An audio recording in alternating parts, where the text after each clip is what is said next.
Now we go to shortstop where they made their big splash in the offseason, Dansby Swanson.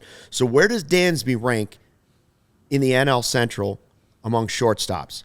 I say right at the top.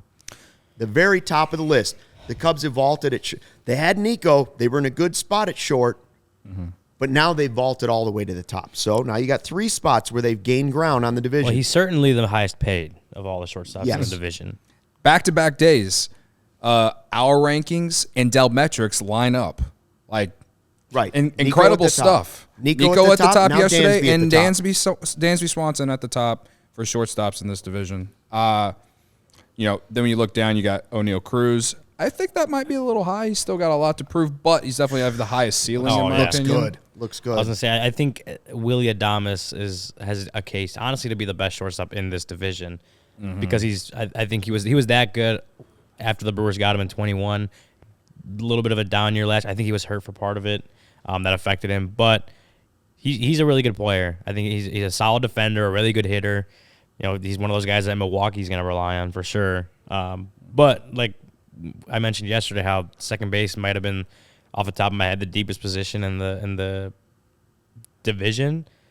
I'm thinking shortstop is far deeper now. Like that. Yeah, I hadn't thought about it until I started putting the names down. I was like, this is better than second. Yeah, I mean, Dansby Swanson was a 6 WAR player last year. So, I mean, the top. All-Star, Gold Glove, like World Series champion. Kevin Newman's not a bad player to have at the bottom of the list, really. And Tommy Edman, I know Cardinals fans would like to see him at the top, but you're wrong. You're He's wrong. He's at the bottom according to Delmetrics. He's at the bottom he's near the bottom of Delmetrics. Yeah, he's number 5. He's actually number 6 in some Delmetrics polls. Yeah, I mean, he might be like off the list in Delmetrics polls.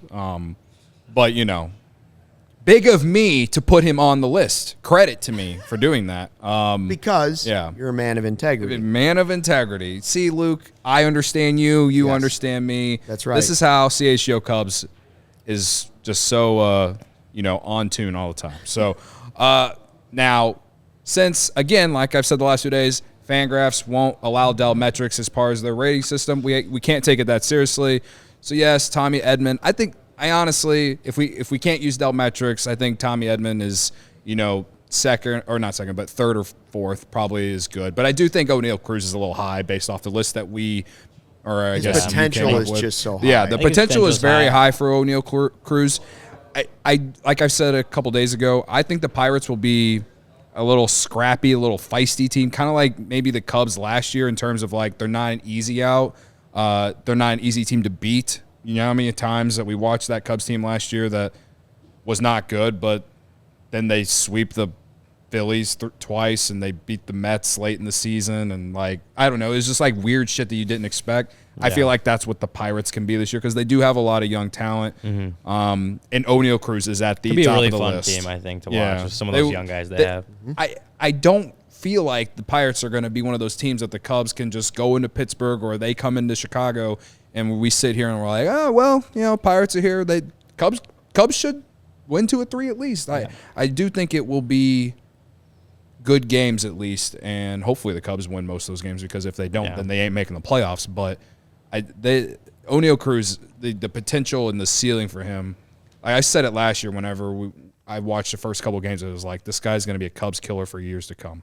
And I hate to say it, but it's until true. They trade him. Yeah. Until they trade him, yeah. Maybe to the Cubs. So they just trade him. for, I see Evo Wax's comment, Tommy Edman should be higher than 4th. Adames should be 2nd, so I guess that means Tommy Edman should be 3rd. I would put Edman at 3rd. I was saying I looked at Zip's projections for this year. Dansby's projected a 5 WAR player on Fangraphs. Willie Adames is 2nd. I think he was 4.7. Tommy Edman's 3rd, right behind him. O'Neal's in the mid 3s, so he's 4th, and then Kevin Newman might have hit 1. I think he might have been a little bit below projected. Right. So those are projections. Obviously, you got to play the games, but the way Zips looks at it is that's the order. I think the O'Neal gets a little bit of a boost because of his potential swag. Yeah, but he also had his kind of general struggle, young player struggles last year. I think if we're sitting here right now, Adames and Tommy Edman probably round out the top 3, with O'Neal Cruz obviously having the potential to quickly jump either of those. Yeah, he probably has the best tools Yeah. He might have one of the strongest throwing arms out of any position in baseball. Yeah, like What he does out of short's crazy. I see Those the throws he had were MLB insane. account is always taking their chance to show off O'Neal Cruz throwing the ball from short to first base and how fast he's throwing it. And I think the latest one I saw, he was whipping it over there at like 94 miles per hour. This guy's like Franmil Reyes for that shortstop. He's got put a him on the cannon. mound and let him pitch an inning when they're down 20. Or as Dave Otto would say, he's got a hose. All he says he's got a there you hose. go. All I know is this. That's 3 positions in a row where we believe the Cubs have gained ground on the division. That's what we're really looking for in these rankings. I don't care how you want to rank them after Dansby Swanson. Point is, the Cubs are at the top of the list. They were in that mix at second. We don't know about first base, but we definitely know that they've, on paper, made progress. It's going to be a little bit harder, the other positions. We start to go around. We've had 3 that have been good. Now can they continue that around the outfield? Where are they going to be at third base, catcher? We'll find out in the next couple days leading up to our preseason show, which will be Wednesday, right before opening day. And we'll continue it tomorrow with a bunch of them. But I like the way it's progressing. I like that we can at least look at it and say, I think they've gotten better against the division at a couple of spots. That's how you start winning more games.